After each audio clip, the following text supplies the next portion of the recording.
Muito bem-vindo ao Cantinho Teológico. Meu nome é Gustavo Luiz. Nós estamos dentro da nossa Escola Bíblica Online. Nós adotamos a revista Compromisso, da Convicção Editora, esta que se encontra em minhas mãos, que pertence à Convenção Batista Brasileira. E nós vamos para a lição de número 4, falar sobre a exortação à fé e à obediência. Nós temos como texto áureo, conforme está sendo projetado, o texto de Hebreus, capítulo 4, versículo de número 12, que nos diz assim: Porque a palavra de Deus é viva e eficaz, e mais cortante do que qualquer espada de dois gumes, e penetra até a divisão de alma e espírito, e de juntas e medulas, e é apta para discernir os pensamentos e intenções do coração.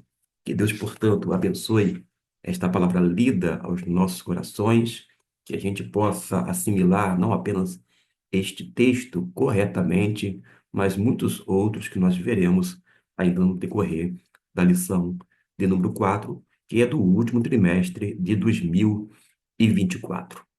Quando a gente vai para o texto bíblico, a gente observa que a palavra de Deus é viva e eficaz. Nós temos uma informação lá no Antigo Testamento de que a palavra de Deus não volta vazia, faz as coisas conforme lhe apraz, ou seja, cumpre o propósito divino. Não é diferente com essa porção do Novo Testamento, porque até então só havia o Antigo Testamento. Hoje há o Novo Testamento.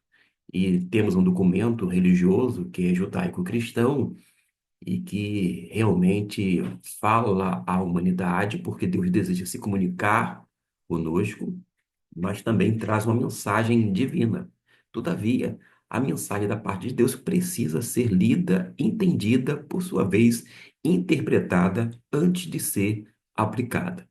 É um processo muito árduo, que é lento, por isso tem que ser feito devagar, com oração, muito mais do que devoção também, mas com critério. E quando a gente traz algumas coisas aqui na plataforma do Cantinho Teológico, o objetivo é sempre sinalizar para a palavra de Deus. A gente está cansado de ouvir coisas que não faz jus com a palavra de Deus. Ainda assim, a gente acha até bom, engraçado, acha que serviu para lacrar, e a gente sai propalando, né? E divulgando, portanto, coisas que não são realmente alinhados com as Escrituras Sagradas. Mas o nosso objetivo é tão somente com a palavra de Deus. Temos que ter uma lealdade à pessoa de Jesus e, sobretudo, fidelidade às Escrituras. Que Deus nos ajude nesse sentido e vamos para a leitura da introdução desta lição de número 4. Porque na lição anterior, nós abordamos alguns assuntos: a encarnação, a morte, a ressurreição do Filho de Deus. E hoje a gente vai ver que o crente é exortado a ter um estilo de vida que venha a ser sinalizado, isto é, marcado pela fé e pela obediência ao Senhor. Quando falo aqui um estilo de vida marcado pela fé, a fé não é algo abstrato. Tem muita gente que diz ter fé, mas na verdade não tem.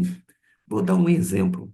Uma pessoa que pegue, por exemplo, um copo com água, e ela coloca aquele copo com água ali perto dela, ela ora, o objetivo dela é fazer com que aquele copo com água, o qual está sendo visualizado, seja um ponto de contato, e ela faz uma oração sobre aquela água, e a partir daquilo ali, ela acha que a água vai beneficiar, trazer alguma graça, alguma coisa para a vida dela. Isto não é fé, isto é superstição. E cai entre nós. Não quero generalizar, mas é uma forma de eu expressar. A igreja evangélica está recheada de superstições. No evangélico batista, não. não é diferente. Tem crentes supersticiosos e que não agem pela fé. Uma superstição, ainda que não é confessado no arraial evangélico, é no tocante à ceia do Senhor. Nós ensinamos que a ceia do Senhor é um memorial, é um ato simbólico. E quando eu falo ato simbólico, é símbolo de uma realidade, é verdade. Mas ainda assim, não confere graça. É um momento importantíssimo para a Igreja de Cristo. Aliás, todas as vezes que os crentes na igreja chamada primitiva se reuniam, eles celebravam a ceia do Senhor. A gente tem por hábito celebrar de um em um mês. A nossa argumentação humana é a seguinte: vamos celebrar uma vez por mês para que não venha cair na banalização, porque é algo um tanto, entre aspas, pode ser cansativo, repetitivo demais. A gente tem essa argumentação humana, mas eles lá atrás fizeram todos os encontros, todas as vezes que se reuniam, e não tem essa conotação. Porque isto é coisa nossa, do nosso tempo. Mas existem igrejas que celebram a ceia de 2 em 2 meses, 6 em 6 meses. Pasme, mas é verdade. De qualquer maneira, a ceia não é, é, não é um sacramento, isto é, não confere graça. Mas tem uma membresia nossa, do chamado Arraial Batista, que pode faltar a sessão ordinária da igreja, que é uma assembleia para as decisões da igreja, que pode variar do primeiro domingo ou um outro domingo do mês, não importa, mas é sempre feita, né, as portas abertas, etc e tal. As pessoas podem faltar à sessão ordinária da igreja ou até mesmo extraordinária. A pessoa falta, de repente, à escola bíblica dominical, falta às demais organizações, departamentos ou ministérios, falta quase todos os trabalhos, menos a ceia, porque quando é dia de ceia, as pessoas vão lá e bate ponto. Tipo assim, eu não vou perder essa bênção, eu vou lá bater um ponto e ser agraciado por Deus, porque é um momento importantíssimo, mas cá entre nós, como eu disse, não é sacramento, não confere graça, é algo simbólico, é um memorial, disse Jesus. E Paulo fala a mesma coisa. Paulo enfatiza aquilo que Jesus disse: fazei isto em memória de mim, disse Jesus. Mas as pessoas, de uma forma inconsciente, acaba indo eh, na ceia porque associa como se fosse um ato de culto mais, de repente, sagrado, ou ainda que lhe confira bênçãos da parte de Deus. Este é um tipo de fé que não é fé genuína, porque é uma pseudo-fé. Trata-se de uma mera superstição, que pode ser encontrada no meio evangélico em geral, tanto quanto no meio chamado batista, como esse exemplo. Ah, toda regra é exceção, eu sei disto. Se você vai na ceia, no domingo de ceia, ou quer de manhã ou à noite, mas não tem esse elemento supersticioso, continue indo, meu irmão, minha irmã. Eu não estou falando necessariamente dizendo que está errado ir na ceia, mas aquelas pessoas que vão com essa ideia. E você pode observar que existem reuniões, se a ceia for na parte da manhã, que são mais esvaziadas. Mas quando é o dia de ceia, as pessoas estão sabendo, ó, fica abarrotada de pessoas, crentes que ficam lá é, várias semanas sem comparecer à igreja, vai lá e marca o seu ponto. É nesse sentido que eu estou me mencionando. Então, existe realmente uma fé que é genuína, essa fé é verdadeira, mas existe a superstição. Então, a nossa vida tem que ser marcada pela fé verdadeira, autêntica, jamais pela superstição ou ainda pela crendice popular. Uma outra coisa que a nossa fé tem que ser marcada é pela obediência. As pessoas têm dito que elas têm uma fé, mas é uma fé petulante, uma fé arrogante. Inclusive, tem pessoas que dão ordem para Deus. eu não aceito isto, eu determino aquilo outro e assim por diante. Mas são pessoas que não têm fé autêntica, mas ainda assim são pessoas que é, são pegas em transgressão, porque elas não são obedientes. A Bíblia diz uma coisa, mas ela faz outra. Seja, porém, sim, sim, não, não. Ou seja, a gente não pode dizer, ficar no meio termo nesse sentido. Se você fala, eu vou fazer isto e não faz, você está errando. Porque você poderia dizer, você pode fazer isso para mim? Não. Ou sim. Você precisa, inclusive, aprender a dizer não. Tem muitas coisas que a gente chega para a gente, que por conta de outros compromissos, a gente tem que dizer sim para alguns e não para outros. Eu, particularmente, até mesmo tocante à pregação, eu tenho reduzido a minha agenda em outras igrejas. Por conta de quê? Outros compromissos, ou até mesmo prioridades. E cá entre nós, a minha prioridade não é a igreja. A minha prioridade é a família. Coloco Deus em primeiro lugar, depois família, depois vem igreja e etc e tal. Agora, ainda que algumas pessoas venham pegar pedras para me tacar, eu digo que se uma pessoa não tiver uma boa base familiar, para nada adianta ou presta todo serviço religioso. De que adianta você ter, entre aspas, êxito ministerialmente falando, você ser um grande líder, um bom orador, um pregador requisitado, quando, na verdade, a sua família está em frangalho? E a Bíblia diz para as pessoas que estão na liderança que primeiro é necessário cuidar de si mesmo e da sua doutrina. Cuida-te de ti mesmo e da sua doutrina. E o outro texto vai dizer que a gente tem que cuidar primeiramente da família, porque cuidando da sua família, você vai ter condições morais e espirituais para cuidar da família maior, que é de Deus, uma referência à igreja. Se você não cuida bem da sua família, sinto informar, biblicamente falando, você está desqualificado para assumir toda e qualquer posição, a não ser que se arrependa e peça a Deus para trabalhar na sua família, trabalhar no seu coração, de modo que seja algo coerente, algo que esteja alinhado com aquilo que a Bíblia nos mostra. E existem pessoas que são desobedientes, querem fazer algumas coisas de qualquer maneira, ou da maneira dele, mas não da maneira do Senhor. E quando nós fazemos as coisas da nossa maneira, a gente está, acredite, desobedecendo ao Senhor.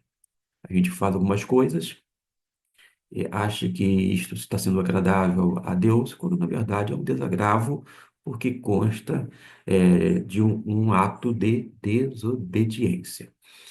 Vamos prosseguir aqui porque diz que a obra de Cristo na cruz e ressurreição sempre há de motivar o seu discípulo. E o discípulo é alguém que se torna um seguidor de Cristo ou ainda um aprendiz. Ele segue a Cristo, ele vai aprendendo dia após dia com o próprio Senhor Jesus e ele vai se parecer com quem? Com Cristo ou com o pastor da igreja? Ou com a igreja local? É com Cristo Jesus. Nós, como líderes, precisamos formar discípulos de Jesus. Infelizmente, eu tenho observado que as pessoas têm criado adeptos ou pessoas para serem cada vez mais e mais parecidas com elas, com as pessoas que estão nas lideranças. Tem uma denominação no nosso meio evangélico que até o tom de voz, a maneira de falar, de pregar, é igualzinha a do líder fundador da denominação. É um mimetismo, é uma imitação nua e crua, escancarada.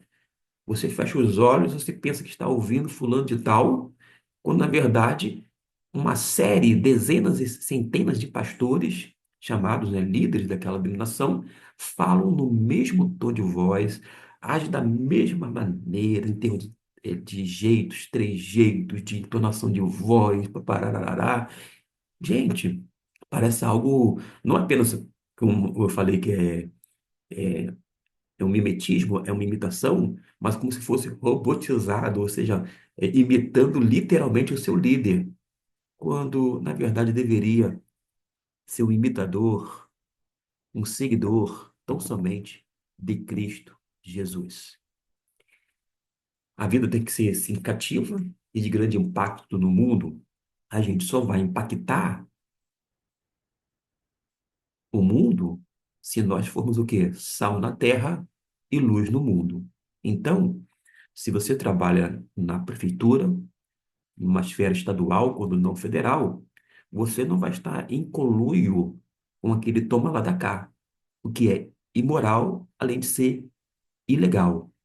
Você vai se abster dessas relações que não são republicanas, que não são benquistas, que são imorais. Ah, mas pastor, mas se eu não fizer parte desse grupo aqui que desvia merenda das crianças, que desvia verbas dos hospitais, da saúde para o bolso de fulano e beltrano, neste setor, naquele outro, se eu não fizer parte ou se eu não fizer vista grossa, eu vou ser mandado embora. E seja mandado embora, meu irmão, minha irmã.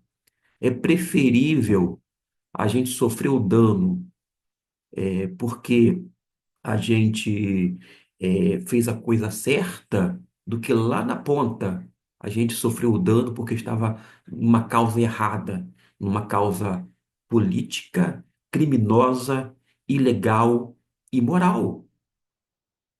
Porque tanta gente gosta de adentrar nessa esfera política, seja partidário ou não, mas acaba fazendo parte daquele jeitinho chamado brasileiro, que cada vez vai se beneficiando.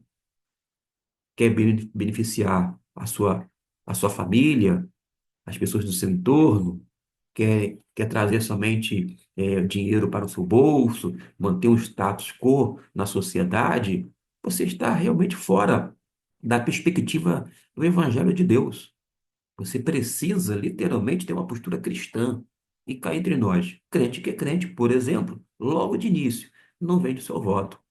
Crente que é crente, estou falando de verdade, não vai fazer barganha, não vai ficar com uma politicagem para beneficiar A ou B, mas sendo beneficiado de uma forma indireta. Para com isso, seja sal na terra, não sal dentro do saleiro. Aliás, esse testemunho de alguns crentes na esfera política só mostra que é um testemunho fajuto, é um testemunho aguado, que não atrai ninguém, nem mesmo quem está dentro da esfera política que não é crente em Jesus. A chamada bancada evangélica brasileira é uma vergonha, com algumas exceções. É uma vergonha, porque reproduzem os mesmos expedientes que são imorais, e ainda que não sejam ilegais, mas ainda assim são imorais quando se refere, ou quando é filtrado pelo Evangelho de Deus. Agora, nós temos homens como Moisés. Moisés teve a oportunidade de ficar no palácio, mas ele não, ele preferiu um outro caminho. A gente não. Às vezes a gente não quer ficar com o povão, a gente não quer ficar com gente simples, com gente pobre, com gente necessitada, com gente que a gente pode fazer a diferença, mas a gente quer tirar selfie com políticos, ficar conhecidos, quando não famosos, e usufruirmos de toda aquela influência política para o nosso bel prazer. Que coisa triste, que coisa vergonhosa, que vexame. Mas vamos abordar nessa lição os seguintes pontos. Jesus é superior a Moisés, portanto, a lei, o perigo da infidelidade, a promessa do descanso cristão e a recompensa do cristão. Quando a gente analisa sobre Jesus ser superior a Moisés, eu peço uma gentileza. Leia sempre o texto da referência Hebreus 3 do 1 ao 6, porque eu não farei para uma questão de economia, conta do vídeo. mas você pode dar pausa, retomar o vídeo após a leitura de cada referência bíblica, não apenas no título ou no tópico, mas também quando estiver aqui embutido na lição, tá bom? O autor chama os irmãos de santos, o que a gente observa em Hebreus capítulo 3 do versículo 1 até o 6. Pelo que santos irmãos, participantes da vocação celestial. Eis a nossa vocação. A nossa vocação necessariamente não é terrena. A nossa vocação é celestial. E nós somos irmãos. Irmãos em quê? Ou em quem? Irmãos em Cristo. Como irmãos em Cristo, nós somos um em Cristo Jesus. Não há crente ou não há irmão que é melhor do que o outro, ou mais importante do que o outro. Todos nós somos importantes, todos nós temos um valor diante de Deus. Agora, se na sua igreja local você vale pelo que tem e não pelo que é porque o evangelho está sendo diluído na sua comunidade.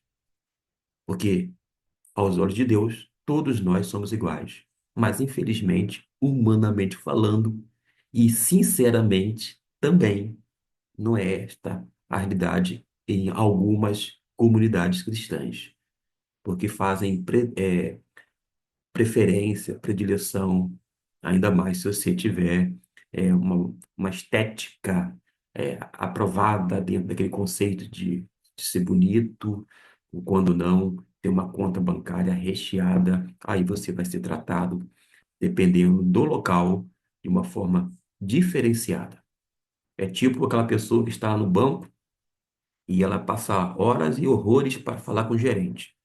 Mas nesse meio tempo, as pessoas, os figurões da sociedade que investem milhares e milhares de reais, né, que faz o depósito naquela agência, é recebido de pronto, um cafezinho no ar-condicionado e passa à frente de todo mundo, vou dizer assim, já fala com o gerente e você fica ali, ó, horas e horas para suplicar algum, não é favor, né, algum direito, alguma coisa que possa lhe ajudar. É mais ou menos assim. Não deveria ser, mas a verdade, acredite, é nua e crua.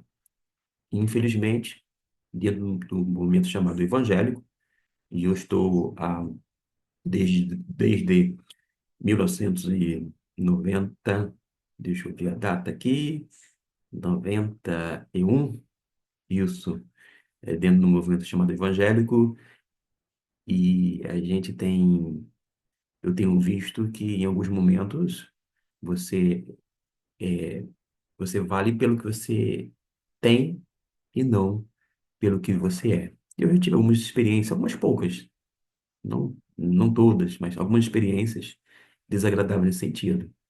Você verdadeiramente ser, vou dizer assim, deixado de lado, receber mais ou menos atenção por conta da sua posição social, do, do cifrão, ou seja, numa referência ao dinheiro que tem na sua carteira, quando não, na sua conta bancária. Mas aqui a gente vê que os crentes, eles são santos e vocacionados para considerarem o apóstolo, isto é, aquele que foi enviado, o comissionado e sumo sacerdote. Aqui está dando a explicação, aquele que se ofereceu a si mesmo como sacrifício por nós na cruz. A quem deve se declarar publicamente o seu nome é Jesus, o Salvador.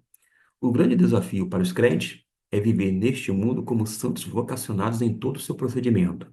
Lembra que eu falei lá no início sobre a questão política, partidária, esse conluio, esse toma lá da cá, essa barganha, infelizmente existente, inclusive com os chamados evangélicos? Pois bem, por que eu falo sobre os chamados evangélicos? Porque como é que eu vou esperar algo bom das pessoas que não são evangélicas? Eles não sequer são crentes, não conhecem a verdade, não conhecem a Cristo e alguns deles, quando não muitos, agem com seriedade.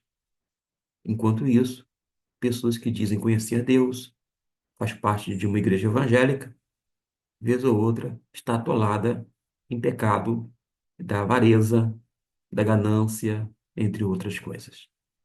E isso me entristece. Eu não falo aqui com alegria, não, pelo contrário, é com um aperto no coração e um nó na garganta. Mas a gente tem que falar. A gente precisa marcar bem a nossa posição, porque, como foi lido aqui, vocacionados como santos, vocacionados em todo o seu procedimento. Seu procedimento é ético, é moral, é legal, porque tem coisa que é legal, mas é imoral. Você não pode fazer. Existem muitas pessoas que estão fazendo apostas. Tem agora uma onda de bets por aí, e alguns bets são legalizados, outros não. Aí você fala assim, mas pastor, eu estou fazendo apostas, meus investimentos, mas agora eu saí muito tempo da pirâmide, antes era pirâmide, mas agora não é não, agora não, o negócio aqui é legalizado, eu estou no bet fulano tal, e esse aqui é legalizado, e realmente está lá legalizado. Mas vem cá, meu irmão, minha irmã, você está investindo o dinheiro em apostas? Pode ser legal nesse caso, mas é imoral. Aí você fala, não, não, pastor, mas os meus lucros eu vou compartilhar, eu vou entregar ou devolver o dízimo. Para com isso, gente. Tem uma postura cristã. O que nós temos de crente que fazia uma fezinha, que jogava num jogo de bicho. Temos crente que bebe, temos crente que fuma. Temos crente que comete adultério, temos crente que vive mentira, crente que vive fofocando, crente que fica espalhando fake news, que são notícias falsas, crente que fala que ao invés de orar pelas autoridades, ficam só denigrindo, falando mal. Ora, em termos de obediência, a Bíblia diz para orar pelas autoridades. Você quer pastor ou não, ou membros? Se você não ora, só critica, só fala mal das autoridades e não ora por tais autoridades para que elas venham ser mudadas, moldadas, transformadas, para que a vida do povo em geral venha melhorar, você está em desobediência ao Senhor. Porque se é para orar pelas autoridades, colocá-las diante de Deus, nas mãos de Deus, e você não faz, você está desobedecendo. E como é o nosso procedimento? É realmente santo dentro dessa vocação celestial? Porque nós somos cidadãos dos céus. Tudo que se faz dentro e fora da igreja deve ser o quê? Caracterizado pela santidade, como o nosso Pai é santo. É engraçado que, às vezes, a gente, dentro da igreja, a gente tem um comportamento, vou dizer assim, não estou falando liturgia, analisando a igreja alheia, não, nem a mesma a qual eu faço parte, mas apenas vendo, né, como é que a gente procede. Dentro da igreja tem aquela, vou dizer, aquela chamada liturgia, aquela forma de culto. Aí aqui é de uma forma, no ato de culto. Quando a gente faz um culto fora da igreja, quer no sítio, quer no evento, no congresso, aí é um oba-oba, é uma festa. Peraí. Era culto ou era festa? Ah, é celebração. Você pode, num ato de culto, celebrar. Vai ter momento de celebração, sim, num ato de culto. Mas percebeu que, às vezes, há uma santa incoerência da nossa parte? É tipo assim, suponhamos que você, meu irmão, minha irmã, diga assim, eu não concordo com música chamada secular.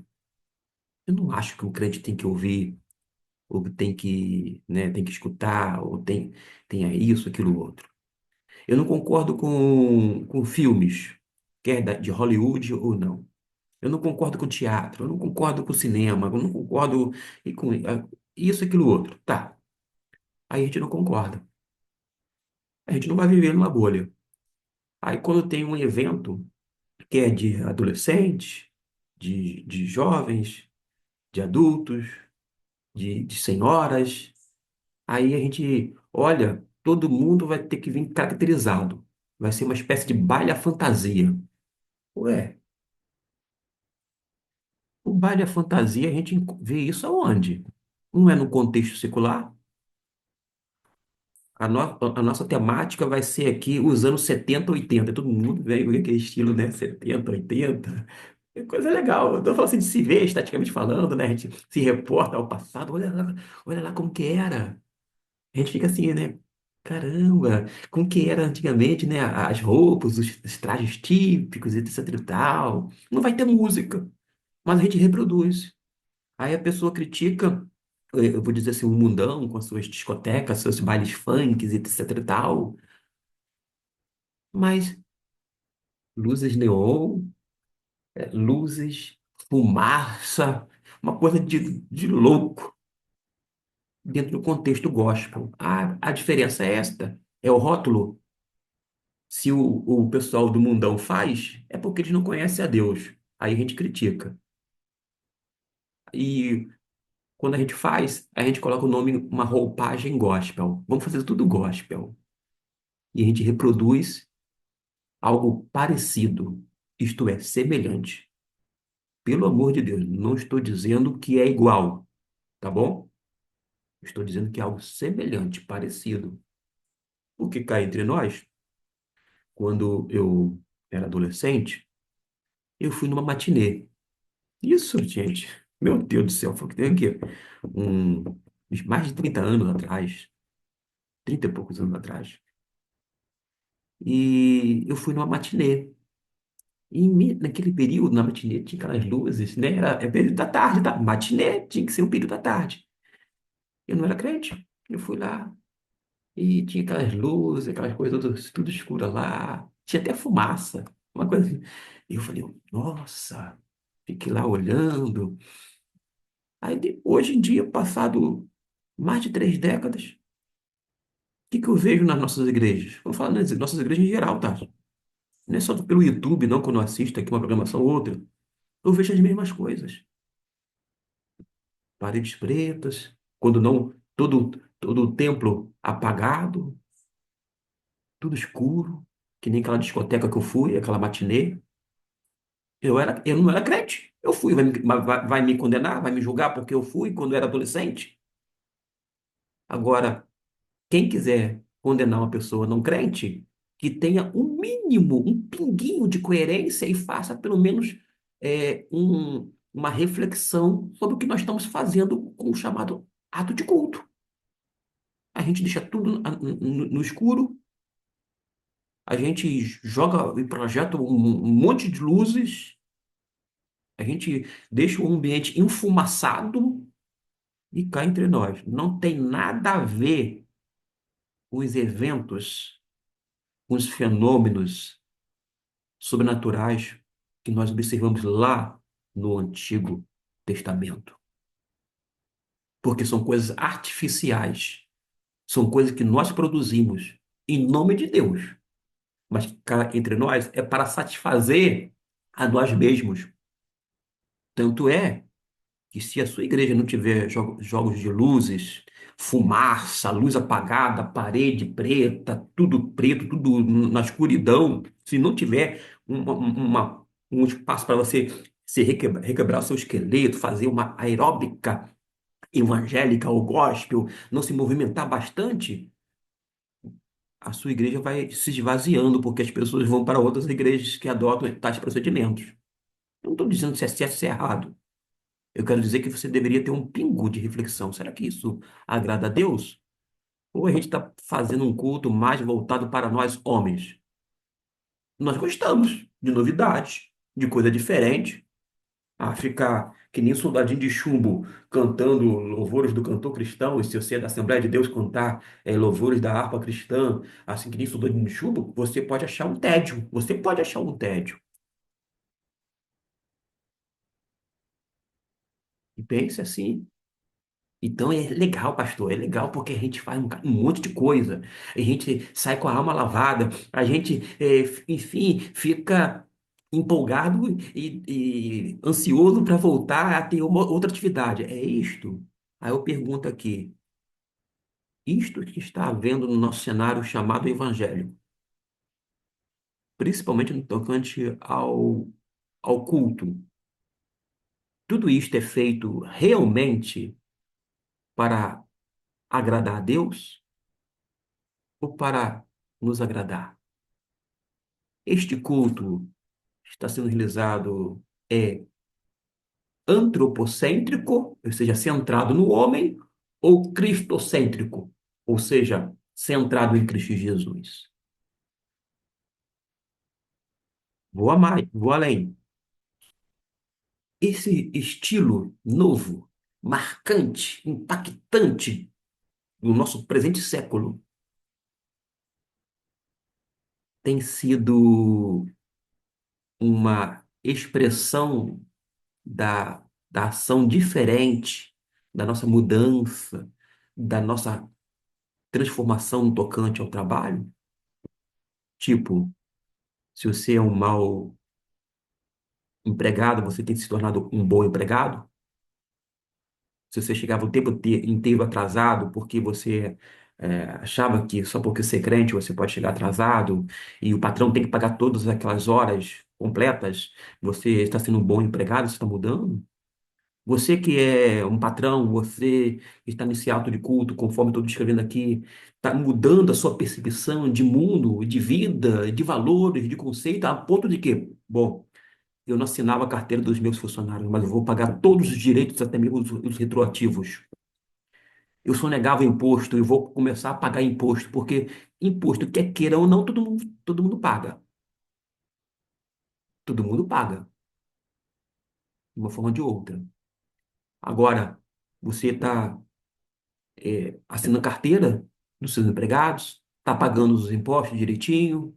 Você, meu irmão, que está nesse ato de culto, com a mãozinha no coração, mãozinha levantada, naquela escuridão, louvando a Deus, celebrando. Você pega o carro, você adolescente, pega o carro sem habilitação do seu pai, que é escondido, ou com a, com a ciência dele, pode isso?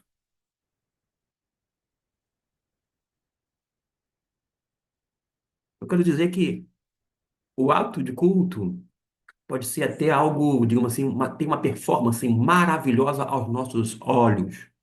Mas se não houver impacto, transformação, mudança ao interno na nossa vida, nas nossas relações, de nada vai adiantar tudo isto que nós temos presenciado, quer de uma forma de culto, quer de outra.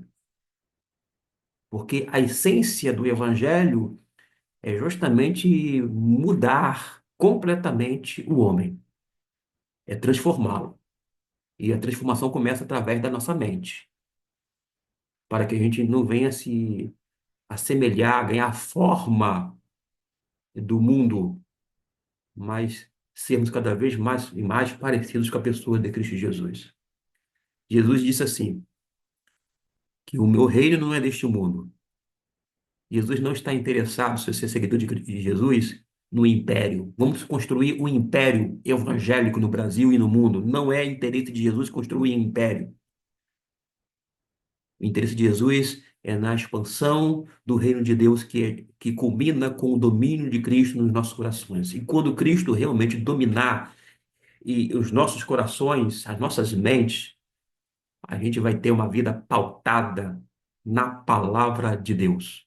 Teremos menos divórcios, menos separações, menos agressões, menos falatórios, menos murmurações, menos falsificações, menos ações fraudulentas, menos ações em termos de corrupções, em qualquer esfera municipal, estadual, federal, uma vez que você esteja ali dentro desses departamentos, etc. e tal, secretarias, por aí vai, a gente vai ter menos coisa porque vai haver uma mudança, uma transformação.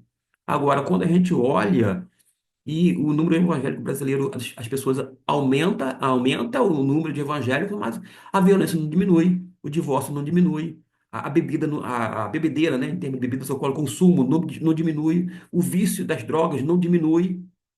Que evangelho é este? É um evangelho aguado? É uma xaropada que está dando para esse pessoal? Porque quando é o evangelho genuíno, muda mesmo.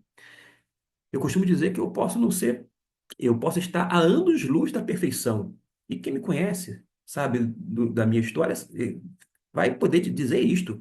Eu posso estar a anos-luz da perfeição, mas a minha direção mudou. Eu caminhava para este lado, e agora eu caminho para este. É o oposto.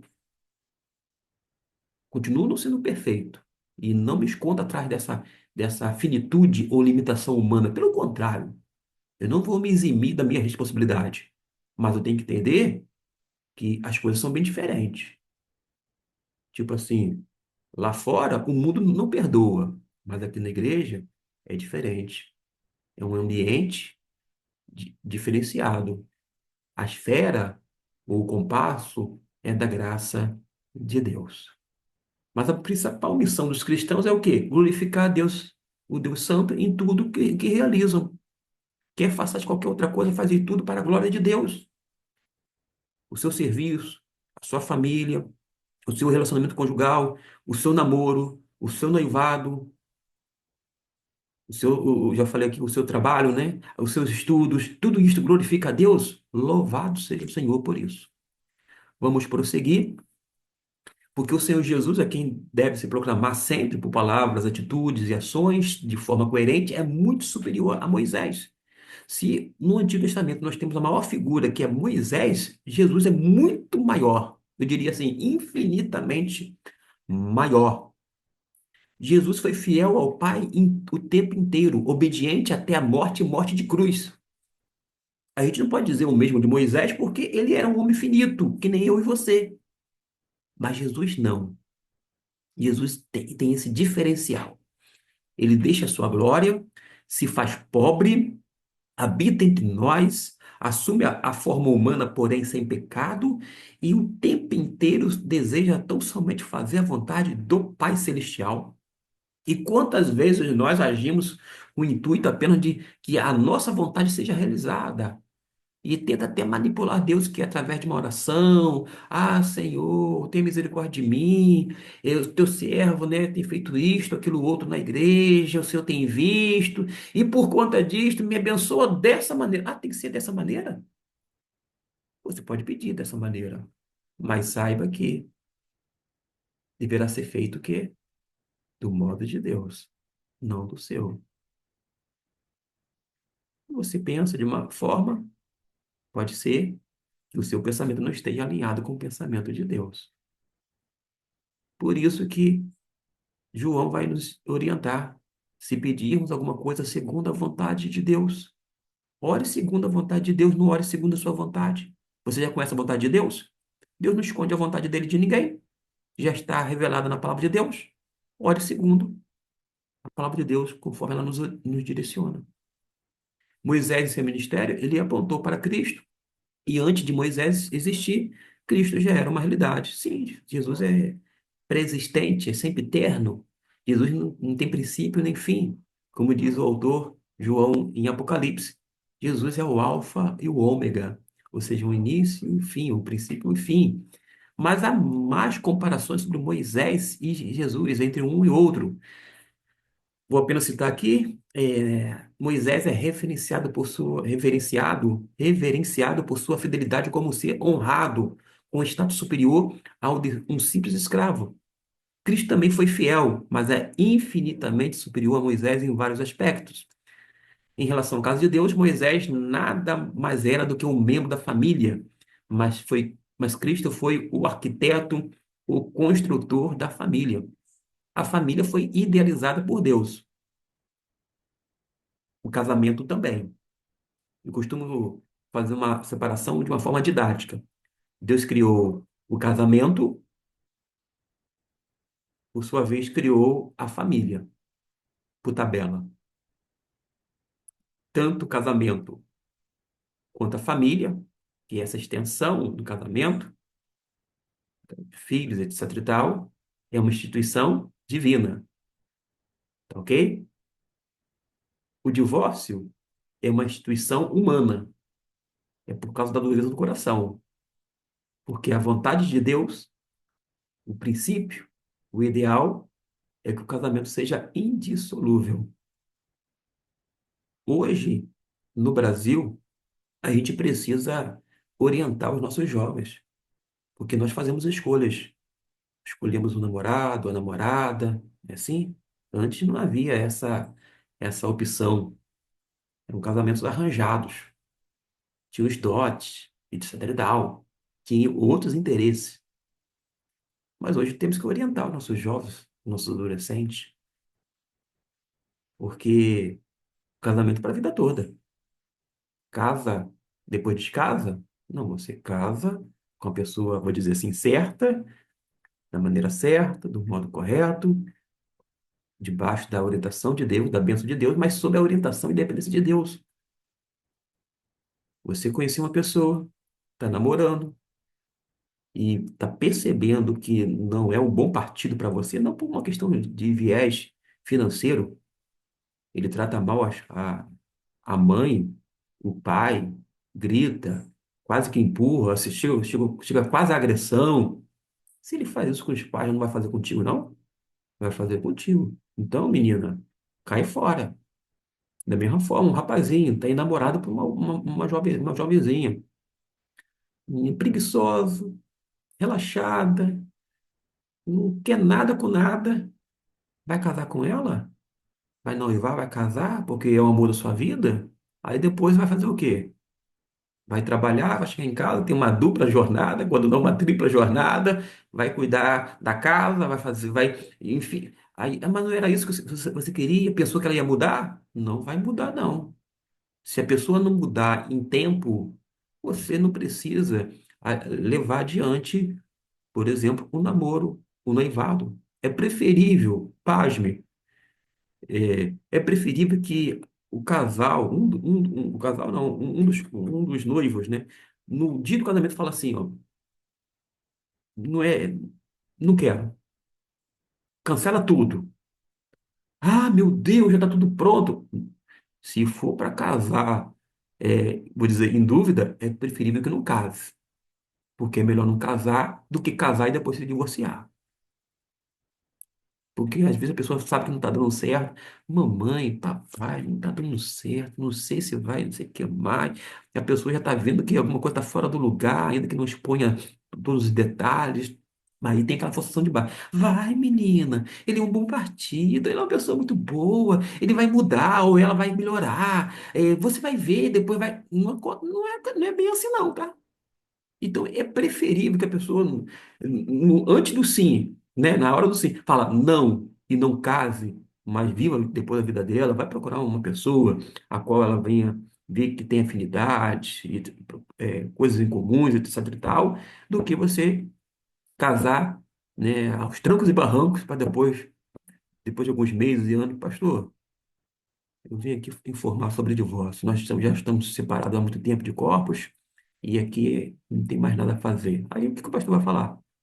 Claro, vai orar, vai orientar, mas já está feito, já está separado, já foi decidido. A pessoa já chega com uma decisão e você simplesmente vai orientar.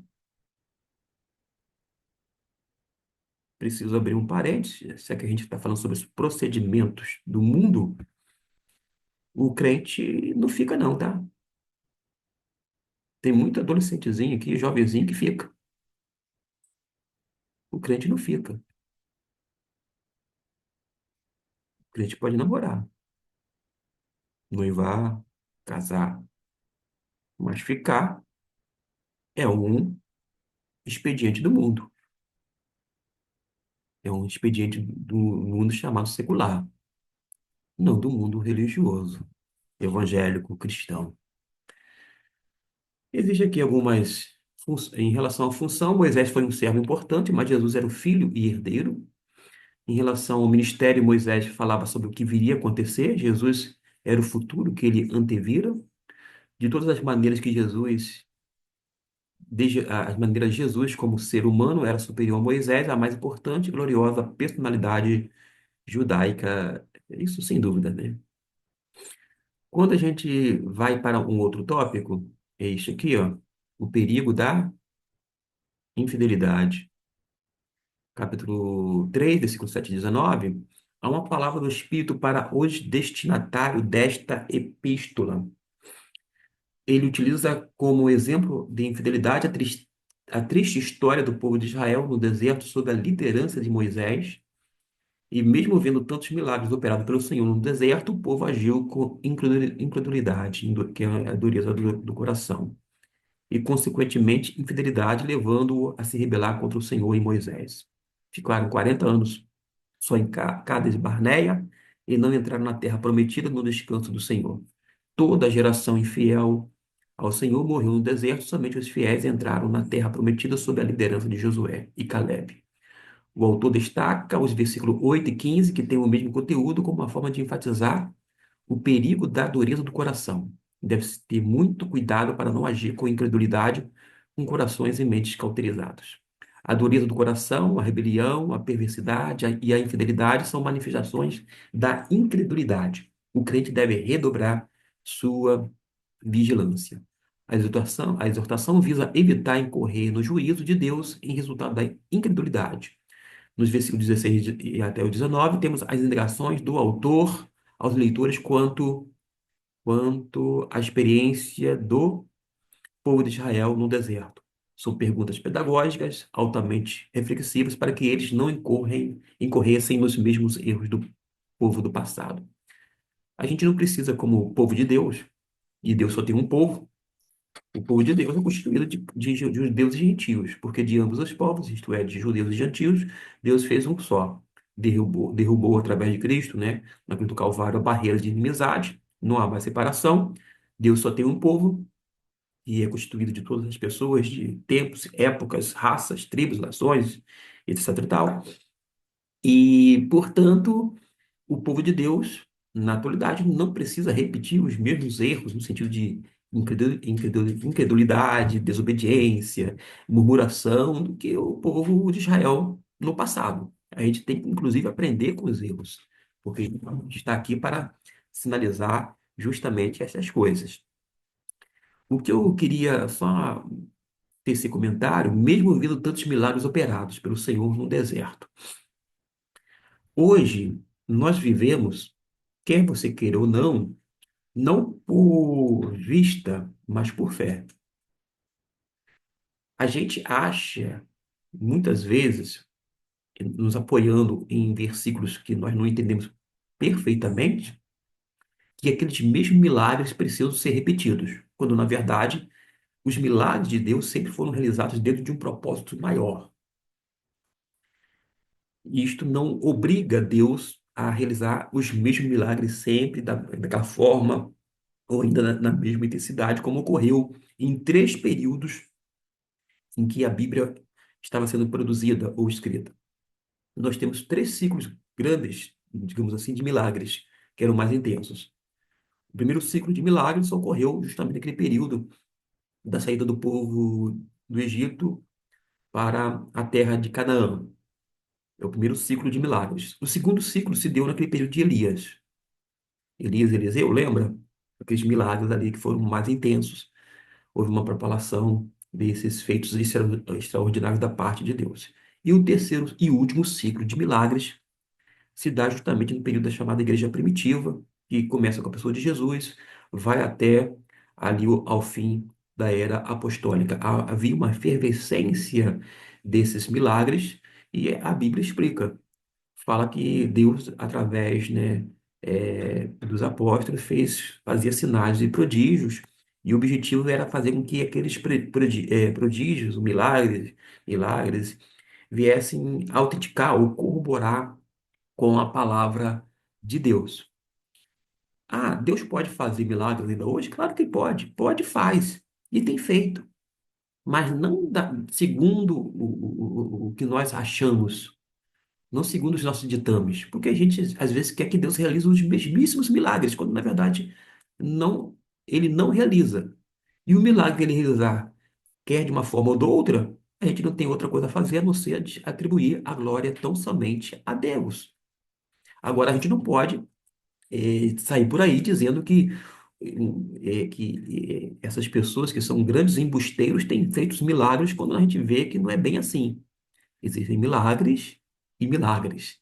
Milagres legítimos da parte de Deus, um propósito que o Senhor sabe muito bem e que Ele realiza no nosso meio, e aqueles falsos milagres que são divulgados como se fossem da parte de Deus, mas que servem apenas para enriquecer pessoas no movimento que eu chamo de movimento de sinais e de prodígios, ou seja, movimento de curas e milagres que a gente tem visto por aí, onde homens inescrupulosos ficam barganhando, tipo, você entrega uma oferta que você vai ser curado desta forma. E isso é uma barganha, algo manipulável e que não tem que é, ser visto, né? No nosso meio deveria ser rechaçado por todo e qualquer líder. Mas às vezes a gente faz vista grossa para esses homens, dizendo assim: ah, vamos colocar nas mãos de Deus. Mas a gente deveria ser mais enfático. Olha, gente, e são ações realmente que não são baseadas na Bíblia, são procedimentos carnais, quando não diabólicos, são pessoas interesseiras, pessoas que só veem, só se preocupam com seus bolsos, querem criar impérios, não têm nenhum comprometimento com o Evangelho de Deus, com a causa do reino, mas às vezes o silêncio desses homens que são corretos, justos, é muito mais gritante, porque como é que pode? As pessoas que agem corretamente, às vezes se silencia diante de atrocidades, de coisas como estas que eu estou descrevendo que ocorrem aqui ou acolá. Mas a gente não anda, como eu disse, por vista, a gente anda por fé.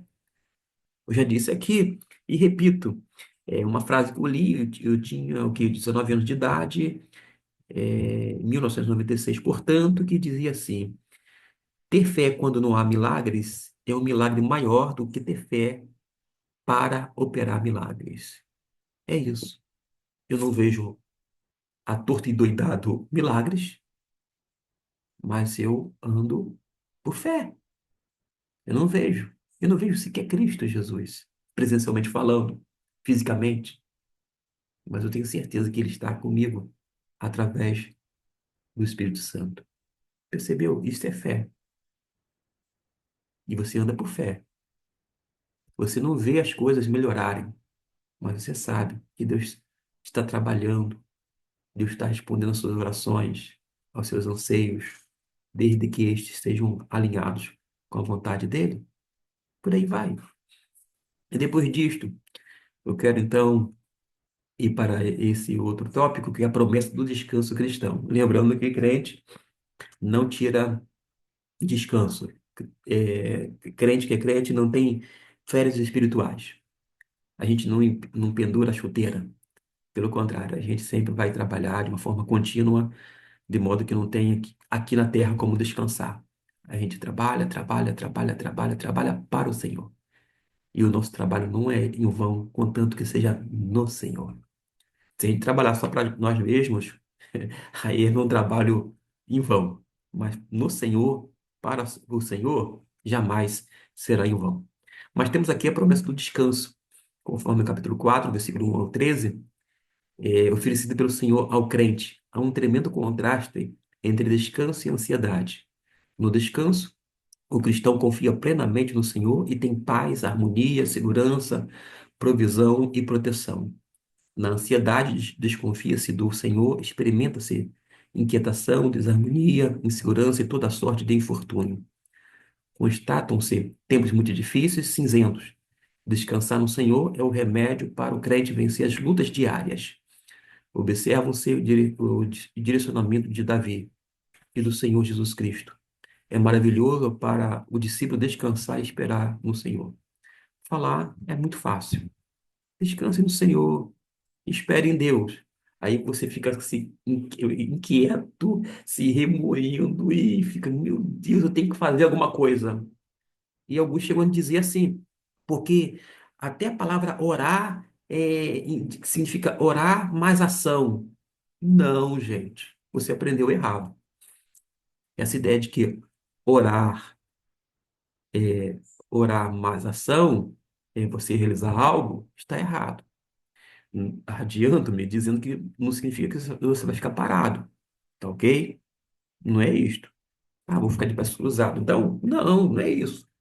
Mas quando a gente vê no português a palavra oração, a ação de orar. É isto. Não é orar, mas agir. A palavra oração é isto. A ação, o efeito de você orar. E orar é o quê? Alguém fala assim: orar é um diálogo com Deus. Diálogo com Deus? Você aprendeu errado. Aí você vai dizer assim: Gustavo tá ficando rabugento, hein? cara petulante, primeiro falou que oração não é orar mais ação. E de fato não é, porque no português, dentro da terminologia, é ação de orar, ou efeito de orar. Só isso. E oração não é diálogo com Deus. Oração é você se dirigir a Deus ou falar com Deus. Ó, você se dirige numa única via. Isso é oração. Você fala com Deus. E da onde veio essa ideia de diálogo com Deus? Não sei de onde que veio. Só sei que isso não é oração. Oração é você falar com Deus. E o ato de falar com Deus se denomina em português de oração. Pronto. Agora, e para haver diálogo com Deus? Ah, para haver diálogo é necessário que você, ó, leia a Bíblia, porque Deus fala contigo através da Bíblia, e por sua vez você fala com Deus através da oração. Aí vai haver, ó, Bíblia mais oração vai envolver o que a gente chama de diálogo com Deus e um diálogo. Você fala com Deus e Deus fala contigo. Deus fala contigo como? Através da palavra. E você fala com ele como? Através das suas palavras, quando não seus pensamentos, porque ele sabe realmente tudo que está dentro de si. Então, uma coisa é uma coisa, outra coisa é outra coisa. Tem livros na nossa denominação que fala diálogo com Deus, sobre oração. Para haver um diálogo, precisa haver, sim, a Bíblia mais o ato de orar, que a gente chama de oração. Tá bom? A gente tem que colocar os pingos dos is para não ficar ponta solta aí, porque as pessoas falam muita coisa e às vezes sem um pouco de reflexão. A todos os santos, Jesus Cristo oferece um descanso, não apenas na outra vida, mas nesta. O crente fica livre do peso do pecado, da preocupação e da angústia, do peso da ansiedade, da apreensão diárias. É o descanso, deixa eu ver aqui, é o descanso que se experimenta com prazer quando o crente entrega todas as suas preocupações a Cristo e recebe dele tudo que necessita. Você já passou por esta experiência? A experiência vai ser diferente de cada um. De qualquer maneira, quer em meio à aflição, quer em meio a essa ausência de ansiedade, ou seja, em plena confiança a Deus, o que é bom a gente saber que o tempo inteiro o Senhor está conosco, o Senhor está nos amparando, o Senhor está realmente nos ajudando em tudo. Eu ver aqui no texto algo em relação a isto, ver se tem alguma coisa que eu possa falar sobre a questão do descanso. Não havendo, a gente vai prosseguir. A gente vai prosseguir aqui, até mesmo uma questão de tempo, tá? Você já passou por essa experiência? A desobediência é contrária à fé, sim. A obediência é fruto da fé, correto? É um resultado. No versículo 10, o autor mostra o Senhor ressuscitado, que concluiu a obra da redenção e agora descansa. E assim como Deus fez, quando declarou que tudo que criara era muito bom. E quando nós compreendemos o que ele quis dizer, quando afirmou está consumado, também descansaremos. Quando a gente fala essa questão de estar consumado, pô, Jesus veio com uma missão específica. E ele cumpre essa missão de uma forma cabal.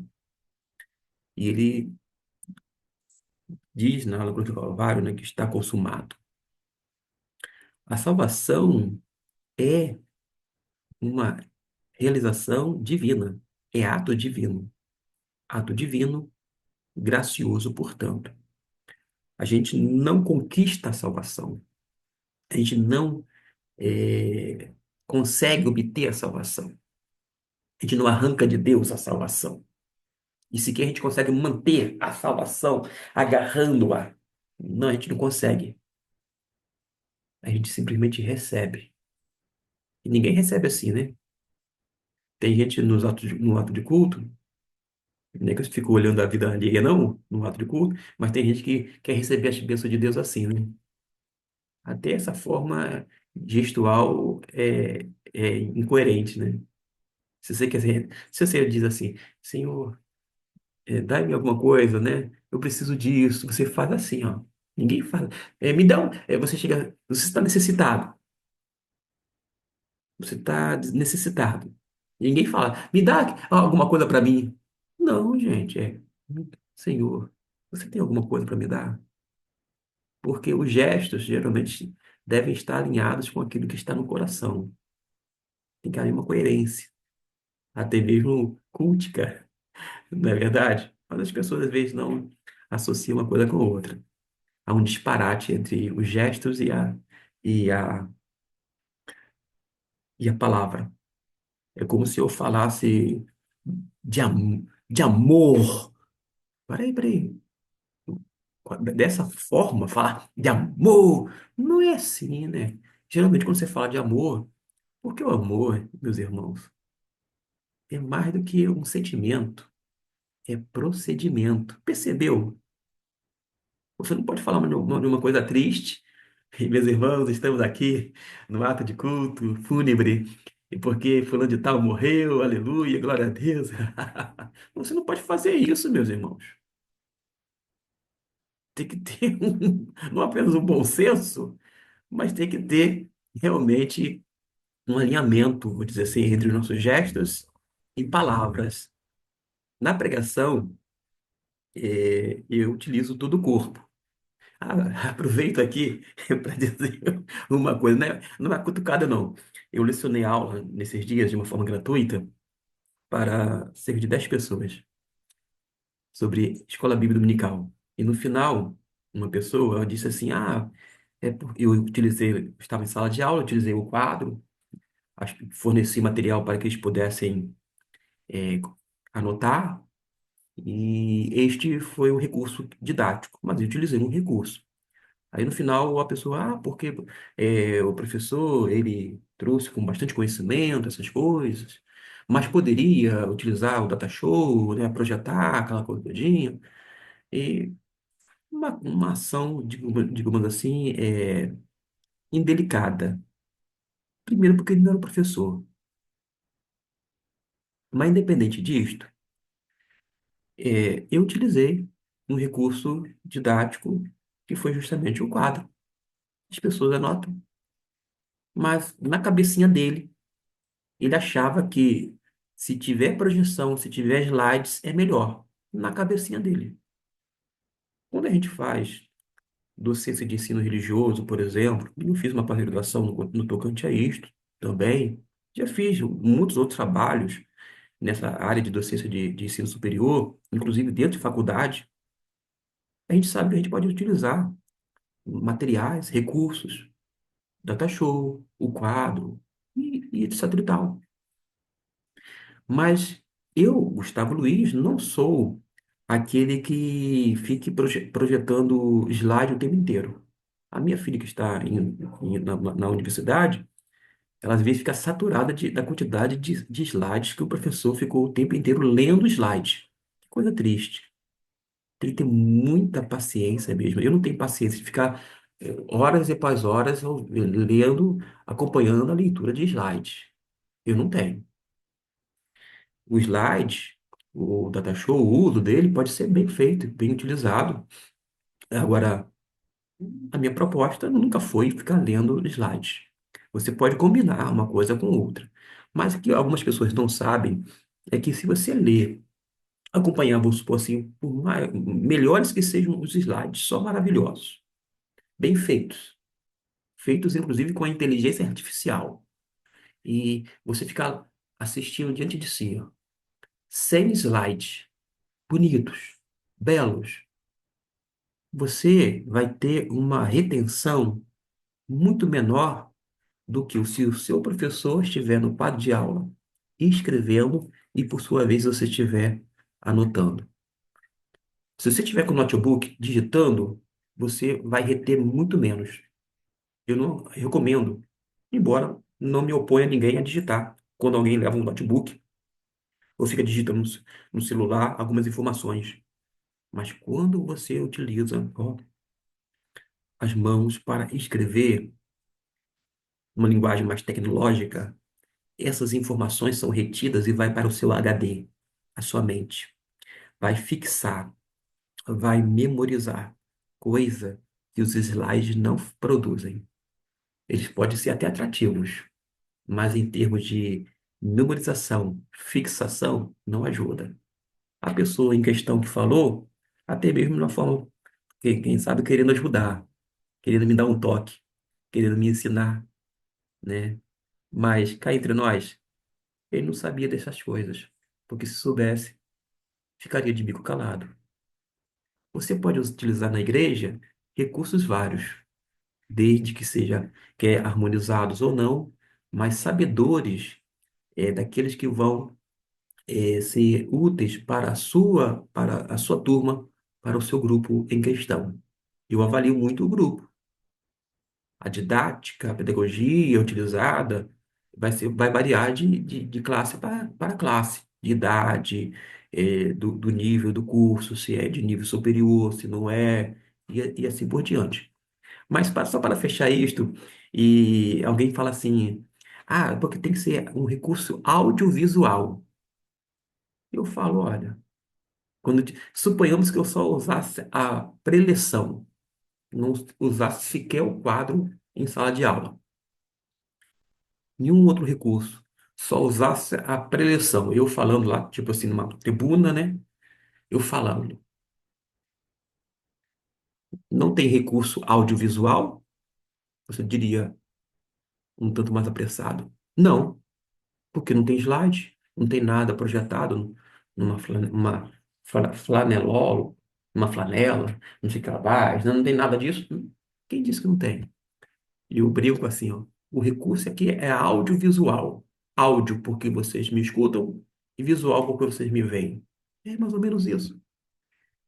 E algo que é meu, é característico, aqui eu até me contenho um pouco, mas quem me conhece mais no dia a dia mesmo, quando não nas pregações, nos ensinos, eu faço caras e bocas, mas isso é alguma coisa que eu herdei da minha saudosa mãe, a minha mãe, Aida Maria. Ela era uma pessoa que só falava fazendo trejeitos, caras e bocas. E eu fui um dos filhos que herdei isso dela, né? Tá na genética.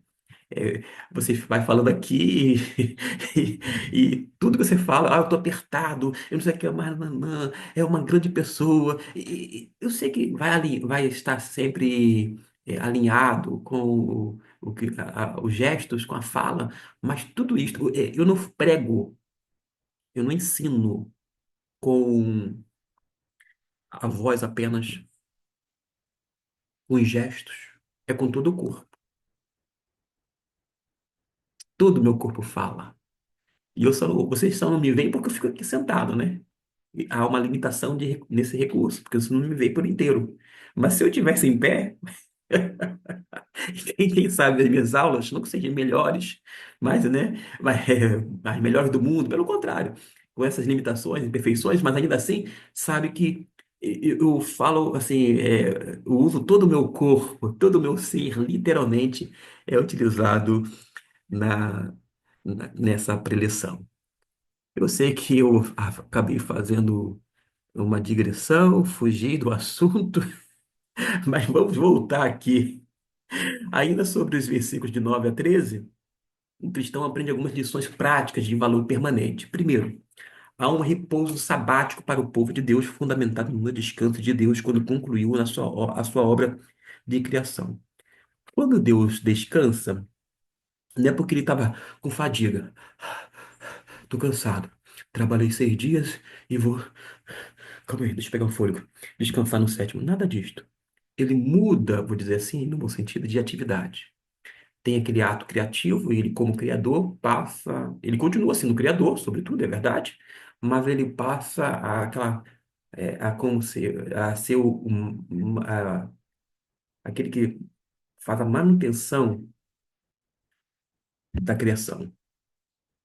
Faltou a palavra, fugiu, é mantenedor. Então, do criador, ele passa a ser o mantenedor, ele muda de função. Não tem mais o que criar, ele começa a manter as coisas através daquilo que ele já estabeleceu justamente no ato criativo. Mas Deus continua sendo nosso mantenedor, assim como ele sempre foi, é e será o nosso Criador. Mas Deus descansa, não por fadiga, não por cansaço, mas para mostrar para nós que precisamos realmente descansar. Eu disse agora há pouco que o cristão não tira férias espirituais não tira, mas o nosso corpo vai exigir um descanso. Ah, tem gente que está aposentado que ainda pega mais dois trabalhos. Para com isso, está aposentado, quer uma complementação de renda? Faça. Mas depois de aposentado, ficar com mais dois trabalhos, não vai ter tempo para nada, não vai aproveitar a vida, não vai servir ao Senhor da forma que deveria, quer na igreja, não vai aproveitar a sua família, só vai viver em função do status quo. Vai dar ruim. Ah, a vida está difícil. Eu sei que é difícil para todo mundo, para mim e para você. Mesmo o casal trabalhando, porque hoje em dia é diferente, né? Antes havia aquela figura do provedor, só o homem saía de casa para trabalhar, a mulher ficava em casa. Hoje em dia é diferente, a mulher ajuda bastante pra caramba mesmo, no orçamento familiar. Ambos trabalham e você vai arranjar. Se ambos trabalham, você vai arranjar um outro serviço, não vai ter tempo familiar, gente. Não vai ter mais tempo para o cônjuge. Você precisa buscar prioridade. E às vezes. É preferível você diminuir um pouquinho o seu status quo dentro da sociedade e ter uma vida que vale a pena viver do que ter uma vida que lhe sufoca, que não deixa viver plenamente e principalmente em Deus, na comunidade de Deus, que é a igreja. Tem tempo, você investe muito tempo para coisas que são temporais, passageiras. E aquilo que deve ser prioridade é a vida familiar, é a vida conjugal. A gente precisa estabelecer prioridades. Não adianta você ganhar o mundo inteiro, ter um reconhecimento do melhor funcionário do ano, da sua empresa, o melhor patrão, um homem que trabalha 18 horas por dia, 16 horas por dia e não tem tempo para sua família. Você dá casa, roupa lavada, coloca a mulher no salão, coloca os filhos nas melhores escolas, nos melhores cursos, mas ele não, os filhos não têm o principal, que é a mãe ou o pai. Sempre são outras pessoas cuidando delas, porque os pais estão sempre ocupados em buscando ganhar cada vez mais e mais dinheiro. É preferível, estou falando preferível. Suponhamos que esse é o seu caso, você tenha três carros na garagem, mas eu tenho que trabalhar mais e mais porque eu tenho todas essas despesas dentro do meu orçamento. É preferível que você só tenha dois carros. Dependendo de onde você mora, é preferível que você ande de transporte público, um transporte de qualidade, se houver na sua cidade. Mas é preferível, mas que você tenha uma vida de qualidade. Porque eu vejo tantas pessoas passando tanto tempo envolvido com as coisas materiais. E às vezes parece-me que o coração delas estão nas coisas materiais. Porque não tem como ser outra coisa. E nem sobra tempo. Não falo nem para Deus, para a igreja. Não sobra tempo nem para os filhos. Não sobra tempo nem para a esposa ou para o esposo. Se isso acontece, você está incorrendo em erro, dentro dessa minha perspectiva. Porque a gente precisa ter tempo de descanso, ter a nossa folga, priorizar, depois de Deus, família, sem dúvida alguma. Não é priorizar ministério, não é priorizar departamento, não é priorizar igreja, nada disto. E acredite, a igreja estará grata a você se você priorizar, sem dúvida alguma, a família.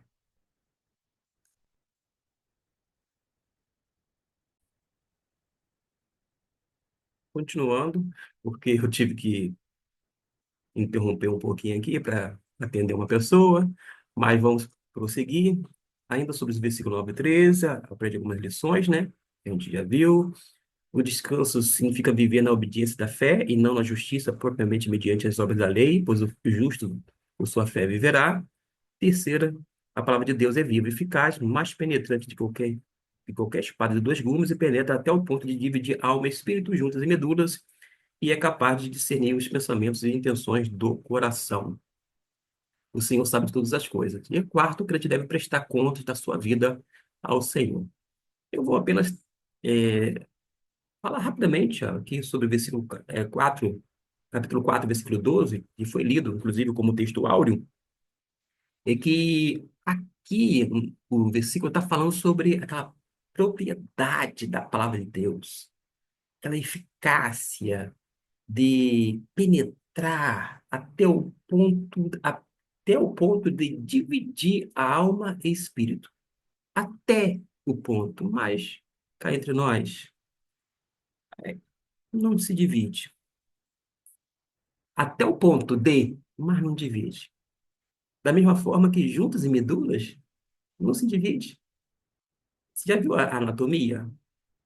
O objetivo aqui não é mostrar que divide alma e espírito, ou ainda juntas e medulas, porque são coisas que não são, que são indivisíveis, que não tem como se dividir. Mas a ideia é justamente essa, de que é capaz de discernir os pensamentos e intenções do coração. Quando fala discernir os pensamentos e intenções do coração, está se referindo à mesma coisa. Porque quando a gente fala coração, não se refere aqui o coração ao órgão físico que fica bombeando, jogando sangue para o corpo. Pelo contrário, o coração na Bíblia é sempre a mente. Quando fala assim, amarás a Deus de todo o teu coração, é de toda a tua mente. Mas não sei de onde que as pessoas tiraram da mente que o coração é aqui, e não aqui. Tanto é que falam assim, vez ou outra assim, nós temos que crer de Jesus de todo o coração, não apenas não com um elemento cognitivo.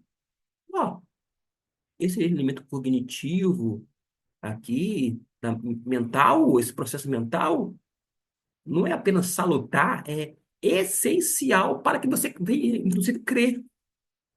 Ninguém crê por acaso. Crer também é pensar. Passa por esse momento, digo, por esse elemento cognitivo, por esse processo mental. Ninguém crê como se fosse um mero sentimento. Não, passa por aqui. Mas só lembrando isto que o autor não está aqui dividindo alma, espírito, juntas e medulas. Quando fala de discernir os pensamentos e intenções do coração, a intenção do coração é justamente da mente, da mente, ou seja, dos pensamentos, está sempre atrelado uma coisa com a outra. O objetivo, mas é mostrar essa eficácia, porque a palavra de Deus, ela vai lá no mais íntimo, vai no nosso âmago, vai, ele concebe justamente tudo aquilo que está lá no nosso ser. E quando eu uso, porque coloca o nosso coração, as coisas do nosso coração em ordem, eu faço até gestos, mas na verdade é só para ter vou dizer assim, um alinhamento com o que eu estou falando. Quando eu falo assim, devemos amar a Deus de todo o nosso coração, mas eu tenho que explicar e ensinar que, na verdade, esse gesto está de acordo com o que foi dito, mas coração, sempre na Bíblia, se refere aqui, ó, à nossa mente, aquilo que está passando aqui no nosso pensamento, etc. e tal. Tanto é verdade que o espírito humano, que é o eu, que é dotado de emoções, de sentimentos, que tem esse ato volutivo de tomar decisões, de fazer escolhas, e também tem uma outra capacidade, que é esse viés cognitivo, de você analisar, ponderar, julgar, e etc. e tal. O espírito humano, ele trabalha, ele aloja, está alojado na nossa mente aqui, ó, nessa nossa mente. Quando eu faço esse gesto, não é a minha mente que assume controle, é o espírito que está alojado na mente e dá ordens para que o meu corpo as minhas mãos venham fazer esses movimentos. Não é a mente em si que está assumindo o controle, mas o espírito é o próprio eu. O eu, que é o ego, né? É o eu, numa referência a esse ego humano. E esse espírito tem três poderes ou três capacidades, conforme eu mencionei agora há pouco. E o Espírito Santo vai habitar em nosso coração, embora a figura de linguagem é esta, mas o Espírito Santo não está aqui, ó. Se fosse assim, quando houvesse um transplante de coração, se você é um crente e recebesse um transplante de um não crente, você estaria perdido, precisaria aceitar Jesus de novo. Mas não é o caso, tá? O Espírito Santo, ele habita aqui, ó. Ele toca no nosso espírito. Ele muda, transforma o espírito humano e vai fazendo com que as nossas ações, as nossas inclinações sejam para as coisas do espírito e não para as coisas da carne, uma vez que ainda habita essa natureza pecaminosa que nos é comum. Vamos prosseguir, eu vou falar sobre a recompensa do cristão autêntico, que está muito clara nos ensinos de Jesus. Ele é o fruto da obediência ao Senhor, como ensinou o profeta Samuel. Gente, melhor obedecer do que sacrificar.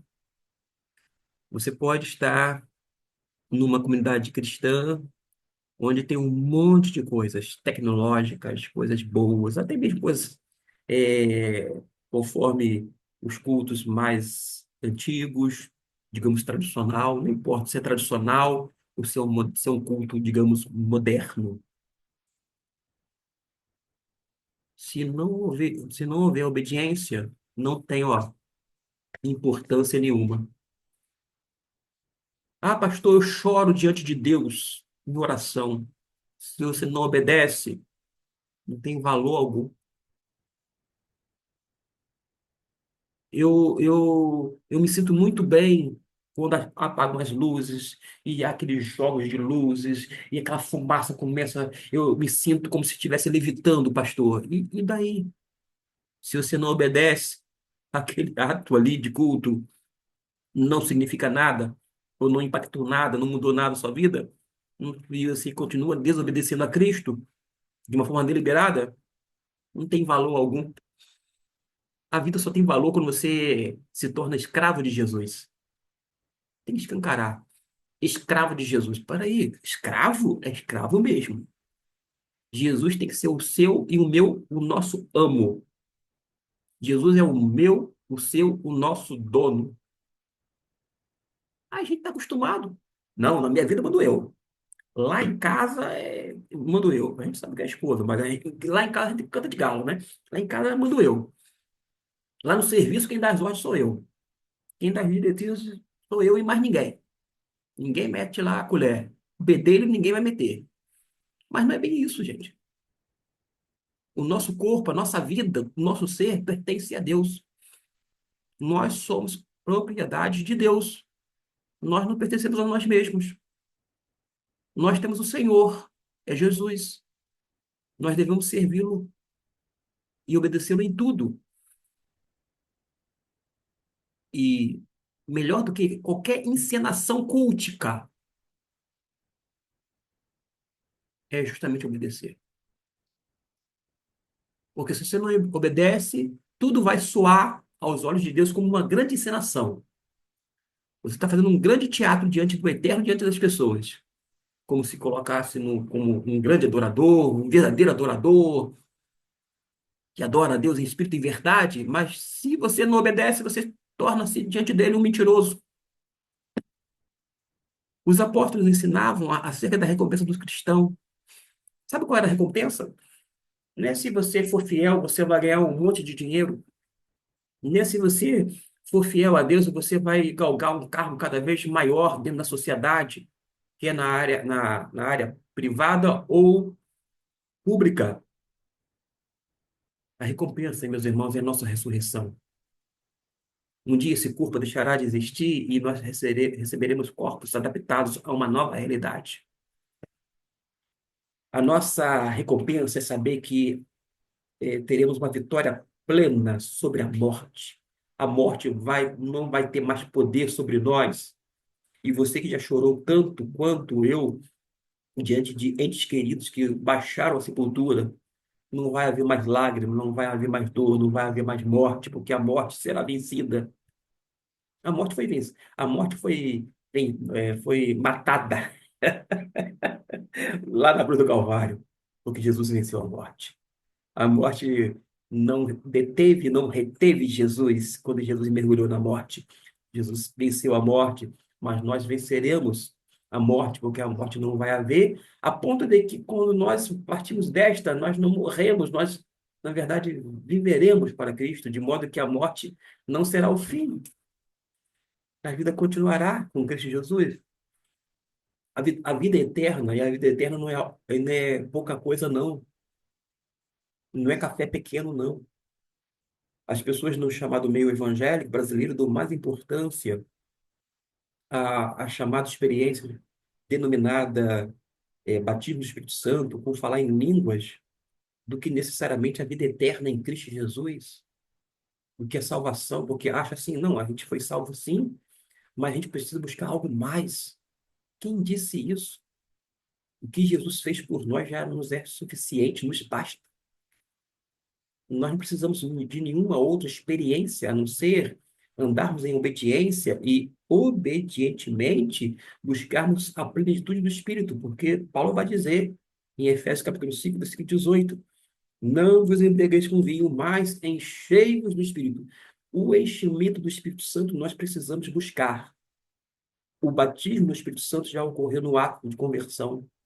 De modo que em 1 Coríntios, capítulo 12, versículo 13, o apóstolo Paulo vai dizer claramente, em indicação ao início da nossa vida cristã, que todos nós fomos batizados, isto é, imersos em um só Espírito, e todos nós nos tornamos participantes do mesmo corpo, numa referência à igreja, e todos nós bebemos de um mesmo Espírito. E é por isso que a Bíblia em nenhum momento diz para se buscar o batismo do Espírito Santo, que já ocorre no ato de conversão. Mas uma vez imerso no Espírito, no ato de conversão, a gente precisa se encher do Espírito Santo em obediência à palavra de Deus.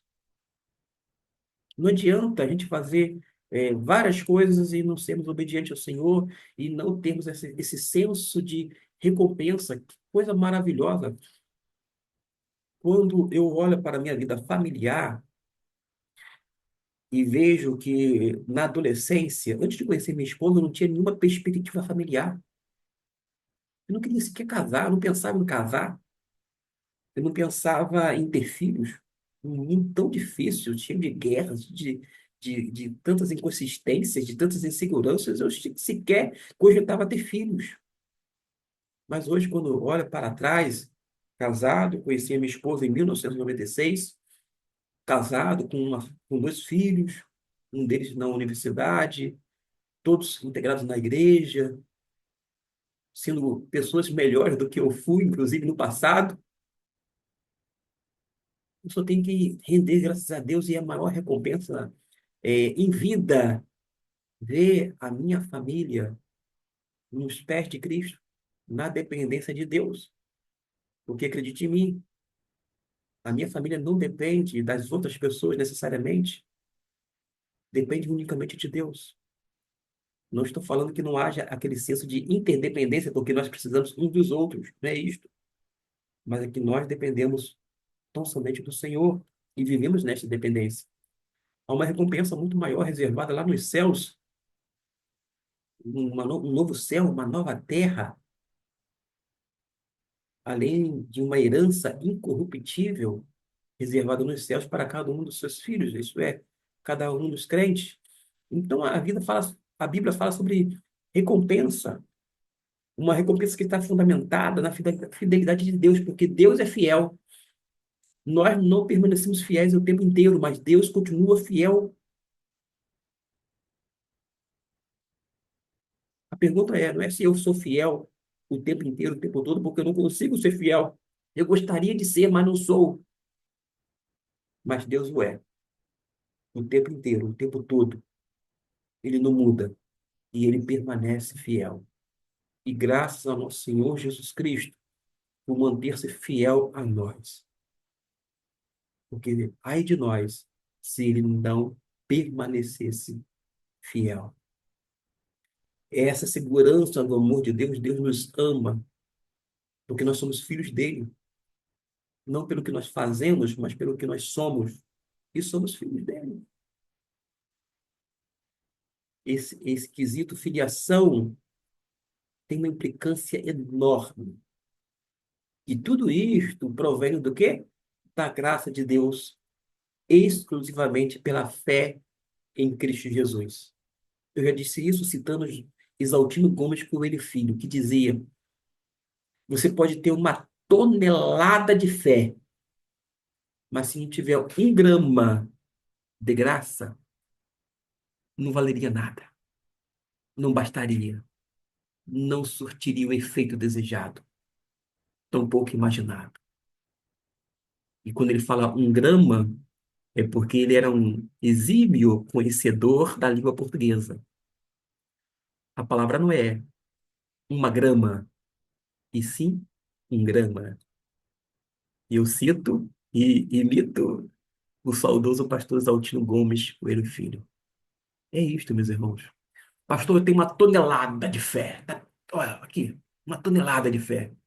Mas se não tiver 1 grama de graça, não tem valia.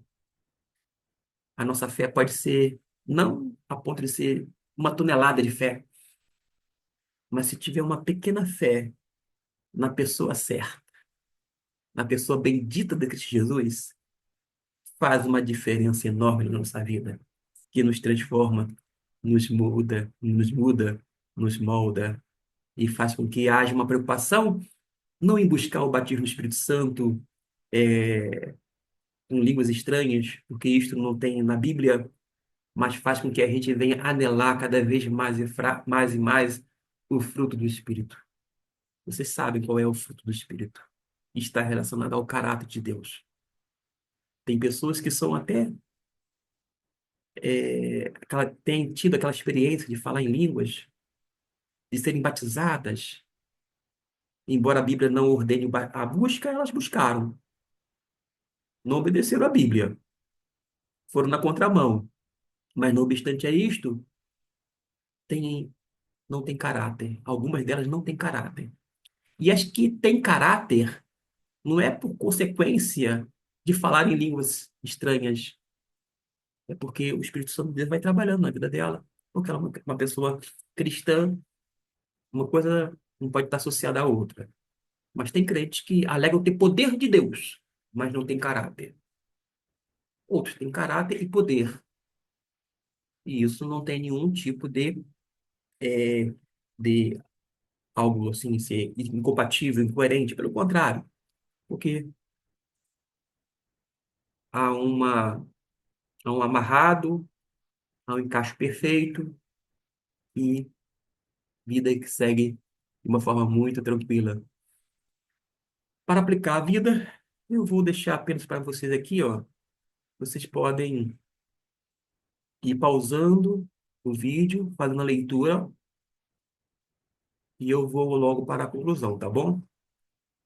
Já está bem adiantado, eu tenho um outro compromisso daqui a pouquinho. Estou sem relógio, mas tenho um compromisso, estou olhando aqui no celular. Ela está avançada e diz assim a conclusão. Finalmente, a superioridade de Cristo deve levar o crente a uma vida de fidelidade, de descanso. Descanso. Você não é máquina, você não é robô. Até as máquinas precisam parar para receber uma manutenção. Você não é diferente. Se você trabalhar o tempo inteiro, depois o corpo padece, né? O corpo padece. O corpo vai absorvendo. A vida de Cristo no cristão é uma vida caracterizada pela fé, obediência e consequente testemunho virtuoso e exitoso. Por fim, o crente é motivado a prosseguir na vida cristã, fundamentado na segurança do amor de Deus que está em Cristo Jesus, nosso Senhor. Chegamos ao fim. Espero que tenha feito algum uso fruto. deste vídeo, que Deus possa lhe abençoar. Qualquer dúvida, hoje é quinta-feira, mas caso você vai lecionar, ou caso você, aluno, queira alguma dúvida, pode deixar aqui no comentário que em tempo hábil eu respondo, tá bom? Deus abençoe e até a nossa próxima escola bíblica online.